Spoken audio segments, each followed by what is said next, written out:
Hey friends, welcome back to the channel.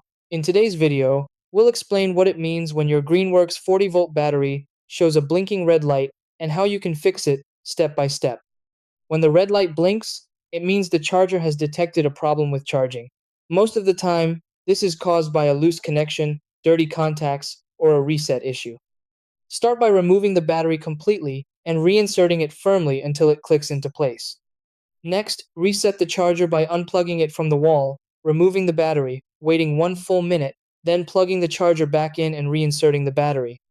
If the blinking continues, clean the metal contacts on both the battery and charger using a dry cloth to remove dust or corrosion. Also, test the wall outlet with another device to make sure power isn't the issue. If you see a solid red light instead of blinking, that means the battery is too hot or too cold. Allow it to return to room temperature before charging again. For stubborn cases, advanced fixes may help. Repeat the reset process carefully, or if the battery is completely dead, try a short jump start using another working Greenworks 40-volt battery for about 15 seconds.